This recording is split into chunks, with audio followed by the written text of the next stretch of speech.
आज का सेशन है ज्योग्राफी के बारे में पढ़ना है ना। चलिए स्टार्ट करते हैं। भूगोल हिंदी में हम बोलते हैं ज्योग्राफी। ज्योग्राफी क्या है, बेसिक तथ्य को जानते हैं। सबसे पहले ज्योग्राफी जो शब्द है वो दो शब्दों से मिलकर बना है, जियोग्राफी।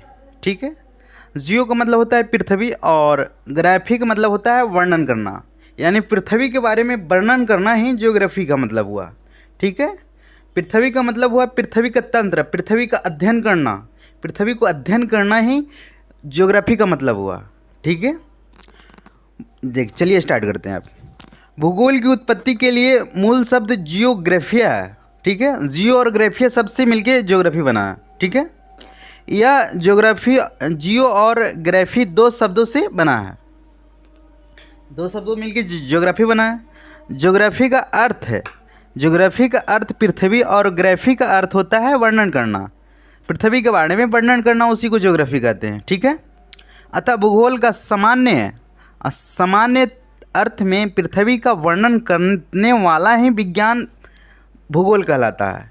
पृथ्वी के बारे में जानना, समुद्र के बारे में जानना, पहाड़ के बारे में जानना, पठार के बारे में जानना, ट्रेंच के बारे में जानना, मतलब पृथ्वी के बारे में अध्ययन करना। ठीक है, उसी को हम भूगोल कहते हैं, उसी को भूगोल या विज्ञान कहते हैं। जानने वाला को ज्ञान विज्ञान कहते हैं, जानते हैं आप लोग। चलिए आगे बढ़ते हैं। वास्तविक अर्थ में भूगोल वह विज्ञान है जिसमें पृथ्वी तंत्र का अध्ययन किया जाता है, पृथ्वी के बारे में अध्ययन किया जाता है कि पृथ्वी में क्या है क्या नहीं है। ठीक है, पृथ्वी का जो ब्रह्मांड है कैसे बना, पृथ्वी कैसे बना, सौरमंडल कैसे बना, तारामंडल कैसे बना, सूर्य कैसे आया, ये सब अध्ययन किया जाता है भूगोल में। ठीक है, इसी को हम तंत्र बोलते हैं। तंत्र का विभिन्न तथ्यों के अंतर संबंधों से विकसित व्यवस्था होती है। भूगोल पृथ्वी के भौतिक एवं जैविक तत्वों के अंतर संबंधों से उत्पन्न व्यवस्था का अध्ययन है।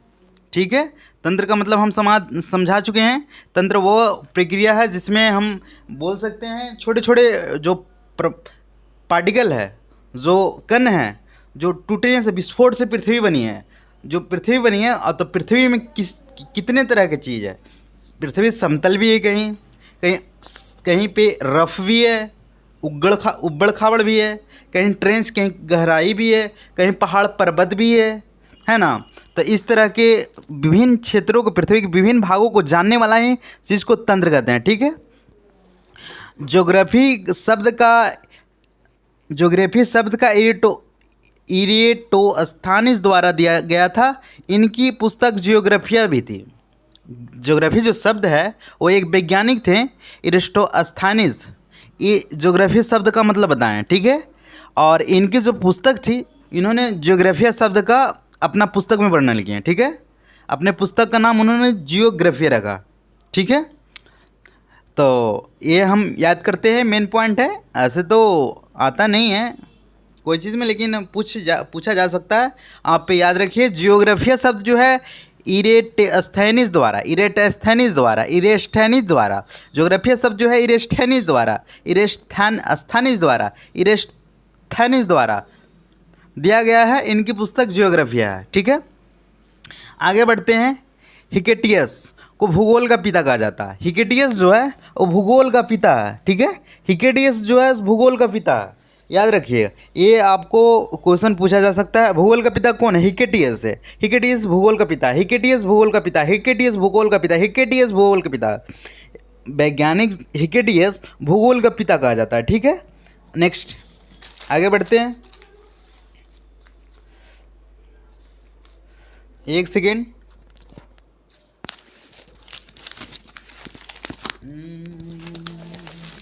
आज हम ज्योग्राफी के बारे में कुछ बेसिक तथ्य को जानेंगे, और वन बाय वन समझेंगे क्या है ज्योग्राफी नहीं है ना। दिख रहा है आपको? आई होप आपको दिख रहा है ना। इनकी पुस्तक जिस पीरियड में भूगोल का ऐतिहासिक वर्णन था, समझे। इनकी जो पुस्तक है जिस पीरियड में भूगोल का ऐतिहासिक वर्णन, जो ऐतिहासिक जो पहला ऐतिहासिक जो व्यक्ति थे, जो पहला हिकेटियस जो थे भूगोल का पिता, वो वो लिखे हैं जसप्रियर नामक भूगोल का ऐतिहासिक वर्णन किए थे। ठीक है। आधुनिक युग में जो इधर आए हैं, जो भूगोल के पिता हैं, रीटर हम्बोल्ट हैं। यह 18वीं शताब्दी में यूरोप में जर्मनी के प्रमुख भूगोल वक्ता थे। भूगोल के बारे में 18वीं सदी में ये बताए थे। आधुनिक भूगोल का पिता रीटर हम्बोल्ट को बोला जाता है ना। आधुनिक भूगोल के पिता रीटर हम्बोल्ट। आधुनिक भूगोल के पिता रीटर हम्बोल्ट। आधुनिक भूगोल के पिता रीटर हम्बोल्ट। आधुनिक भूगोल के पिता रीटर हम्बोल्ट। ठीक है। ये 18वीं शताब्दी में यूरोप में जर्मनी के प्रमुख भूगोल वक्ता थे। ठीक है, आगे बढ़ते हैं। आइए, आप लोग समझ रहे होंगे, है ना। अब देखिए, ब्रह्मांड तथा पृथ्वी की उत्पत्ति कैसे हुई, जिसको बिग बैंग थ्योरी कहते हैं ना। बिग बैंग थ्योरी किसे कहते हैं, पृथ्वी की उत्पत्ति कैसे हुई, इसके बारे में आगे जानते हैं, चर्चा करते हैं। ब्रह्मांड की उत्पत्ति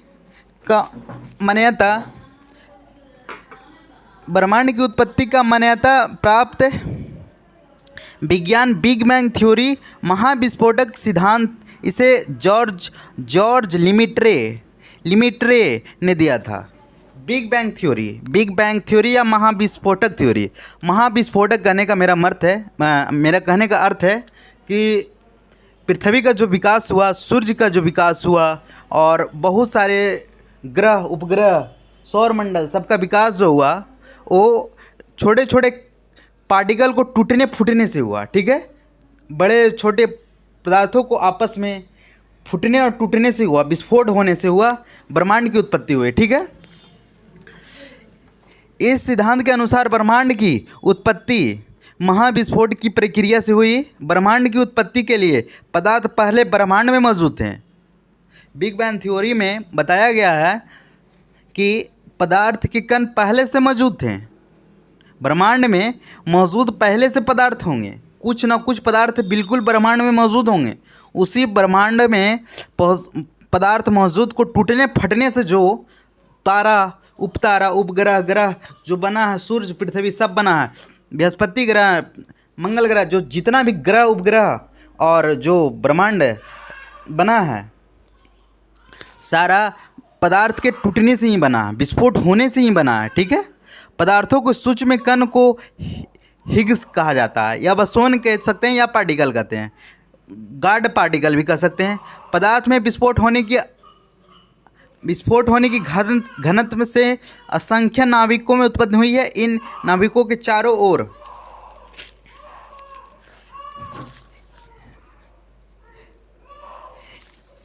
पदार्थों की एकत्रित होने की ब्रह्मांड के पिंडों की उत्पत्ति हुई है। इन्हें ब्रह्मांडीय पिंड कहते हैं।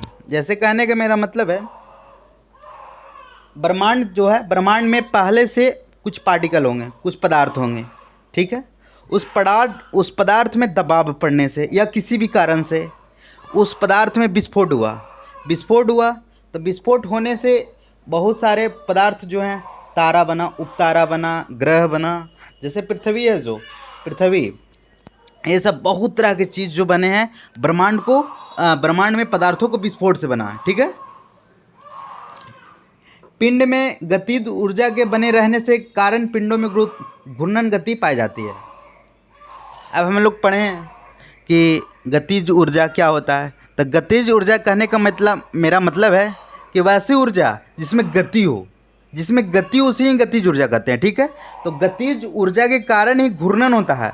पृथ्वी सूर्य के चारों ओर चक्कर लगाता है, क्यों? गतिज ऊर्जा का कारण ही लगाता है। ठीक है, आगे बढ़ते हैं। सभी पिंडों में गुरुत्वाकर्षण शक्ति पाई जाती है। ठीक है। जितने भी पिंड है, सब में गुरुत्वाकर्षण पाया जाता है। सब एक दूसरे को खींच रहा है बैलेंस बना के। मेरे कहने का मतलब है, जब हम लोग बच्चे थे तो एक दूसरे को हाथ पकड़ के गोल गोल घूमते होंगे, है ना। एक दूसरे को हाथ पकड़ के गोल गोल घूमते थे तो एक दूसरे को बल लगाते थे तो उसी को मानिए आप ग्रेविटेशनल फोर्स, गुरुत्वाकर्षण फोर्स। जब लगाते थे, गोल गोल चक्कर लगाते थे, तो जो छोटा कमज़ोर बच्चा था वो भी घूमता था, वो भी अपना अक्ष पे घूमता था, गिरता नहीं था, है ना। इसी तरह सभी पिंड गुरुत्वाकर्षण शक्ति पाई जाती है। इसी कारण सभी पिंड एक दूसरे को आकर्षित करता है। परिणाम स्वरूप सभी पिंड ब्रह्मांड के एक निश्चित स्थिति में पाए जाते हैं। इसे प्रतिसंतुलन की दशा कहते हैं, जिसमें संतुलन बन जाता है। बच्चे जब घूमते हैं एक दूसरे को पकड़ के गोल गोल, तो एक दूसरे को संतुलन बनाए रखते हैं, गिरते नहीं हैं और दोनों एक अक्ष पे अपने अपने अक्ष पे घूमते हैं। ठीक है, सेम इसी तरह ढेर सारा जो पिंड है जो अपने एक गुरुत्वाकर्षण, एक सामान्य, एक अपना नियम के अनुसार एक प्रतिसंतुलन बनाकर अपने पिंड के चारों ओर घूमते रहते हैं, है ना। इसी को हम पिंड का गुरुत्वाकर्षण कहते हैं। ठीक है, इसलिए देखिए कभी ब्रह्मांड जो है सो कभी अपना नियम नहीं तोड़ता है। एक बात ध्यान रखिएगा आप, ये नहीं कि पृथ्वी जाके दूसरा ग्रह से टकरा गया, दूसरा ग्रह के पृथ्वी से टकरा गया, ऐसा नहीं है। हो सकता है ऐसा हो सकता है, कोई भारी बात नहीं, लेकिन ऐसा तो अभी तक नहीं हुआ होगा, लाखों वर्ष पहले हुआ होगा, लेकिन अभी ऐसा नहीं हुआ। ठीक है, आगे बढ़ते हैं। परिक्रमण गति का आधार भी गुरुत्वाकर्षण बल है। परिक्रमण गति भी जो होता है, परिक्रमा, सूर्य की परिक्रमा जो हो रहा है, क्या हो रहा है, वो भी घूर्णन गति के कारण ही, गुरुत्वाकर्षण बल के कारण ही होता है। अधिक द्रव्यमान के पिंड में कम द्रव्यमान के पिंड की तुलना में अधिक आकर्षण होता है। इसी कारण छोटे पिंड या कम द्रव्यमान पिंड अपने से बड़े पिंड पर अधिक द्रव्यमान के पिंड चारों ओर चक्कर लगाते हैं। ठीक है, कहने का मेरा मतलब है कि छोटे जो द्रव्यमान वाला, छोटे मास वाला, जो छोटा स्मॉल पार्टिकल जो है, जो कम गुरुत्वाकर्षण होता है उसमें, और जो बड़े पार्टिकल होते हैं, जो बिग पार्टिकल होते हैं, बड़े पदार्थ होते हैं, उसमें ज़्यादा गुरुत्वाकर्षण होता है। तो ज़्यादा गुरुत्वाकर्षण वाला पिंड कम गुरुत्वाकर्षण यानी छोटे गुरुत्वाकर्षण बल को अपने ओर खींचता है, एक बैलेंस में खींचता है, एक प्रतिसंतुलन बना के खींचता है और एक दूसरे को अपने अक्ष पे घूमने देता है। ठीक है, इतना आप क्लियर है। ठीक है, आगे बढ़ते हैं। पृथ्वी की उत्पत्ति भी ब्रह्मांड का उत्पत्ति के साथ महाविस्फोट की प्रक्रिया से हुई है। समझ में आई बात, ये बता चुके थे आपको। पृथ्वी की उत्पत्ति कैसे हुई, तो महाविस्फोट की उत्पत्ति से हुई। ब्रह्मांड में कुछ न कुछ पदार्थ होगा, उस पदार्थ विस्फोट हुआ, उस पदार्थ को विस्फोट होने से जो पृथ्वी बना है उसी के विस्फोट से कण टूटकर पृथ्वी बना है। ठीक है, जैसे आप एक तरह से उदाहरण ले लीजिए, जैसे आप दिवाली में बम वगैरह फोड़ते हैं, बम वगैरह छोटे मात्रा में आप उदाहरण ले लीजिए।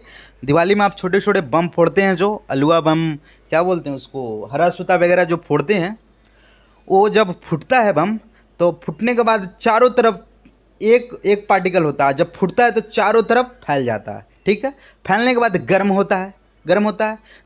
जो पार्ट ज़्यादा बड़ा रहेगा वो थोड़ा लेट से ठंडा होगा, जो छोटा पार्ट होगा वो जल्दी ठंडा हो जाएगा। सेम इसी तरह ब्रह्मांड में पदार्थ था, पदार्थ को विस्फोट हुआ, विस्फोट होकर पृथ्वी का निर्माण हुआ, बहुत तरह के ग्रह उपग्रह का निर्माण हुआ, सौर मंडल का निर्माण हुआ। ठीक है, पृथ्वी की उत्पत्ति में समान तथ्य यह है कि पृथ्वी अपने उत्पत्ति के समय गर्म धधकते हुए आग के गोले थे। ठीक है, जैसे हम आपको अभी बताएं, जब विस्फोट या पदार्थ, तो विस्फोट होने के बाद क्या हुआ, पूरा गर्म होगा, पृथ्वी गर्म होगा, तो अपने स्तर से गर्म होते होते पदार्थ छोटा था। पृथ्वी तो बहुत छोटा है, पृथ्वी की औकात नहीं है ब्रह्मांड में। समझ में आई, जो हम तुम ये वो करते रहते हैं, ये सब कुछ नहीं है पृथ्वी के सामने।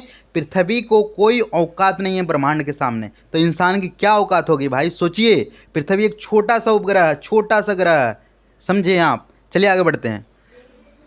पृथ्वी जब विस्फोट हुआ तो फटा, तो गर्म धकते हुए था, गोला था, धीरे धीरे ठंडा हुआ, टाइम लगा, ठंडा हुआ। तो ठंडा होने के बाद जैसे दूध को आप गर्म कीजिए। ठीक है, दूध को गर्म करने के बाद छाली जो पड़ता है उसमें, उस छाली को आप खाइए नहीं, देखिए सिर्फ उस छाली में कहीं उबड़ खाबड़ होता है ना, ऐसे तरह के उबड़ खाबड़ होता है ना। सेम पृथ्वी जब फटी थी ना, तो उबड़ खाबड़ करके कहीं गड्ढा, कहीं समतल, कहीं कुछ, कहीं रफ, कहीं उबड़ खाबड़, कुछ ना कुछ होते गया। इसी को हम पृथ्वी को ऊपरी परत। अब देखिए क्या है, आगे बढ़ते हैं। सर्वप्रथम पृथ्वी बाहरी परत ठोस के रूप में परिवर्तित हुआ, जिसे भूपटल कहते हैं। अब देखिए, जब फट गया पदार्थ, फटा तो ठंडा हुआ तो उस पर अपने बातानुसार, अपने अनुसार उसमें कुछ ना कुछ तो ज़रूर होगा।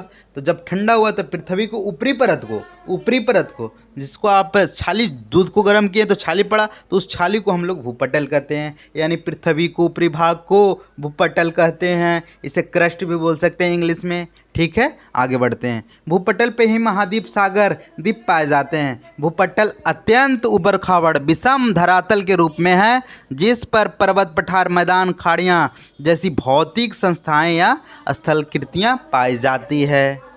ठीक है, पृथ्वी पे ढेर सारा देखिए ऊंचा ऊंचा पहाड़, नीचा नीचा खाड़ियाँ, नदी, तालाब, बहुत तरह के आपको पर्वत, पठार, सब असमतल है। प्लेन, पृथ्वी प्लेन नहीं है। पृथ्वी प्लेन है, कहीं उबड़ खाबड़ है, कहीं गहराई है तो कहीं ऊंचाई है। ठीक है, ये आप समझ गए। अगले क्लास में हम आपको अच्छे से और बताएंगे पृथ्वी के बारे में। ठीक है, जय हिंद, जय भारत। मिलते हैं नेक्स्ट वीडियो में।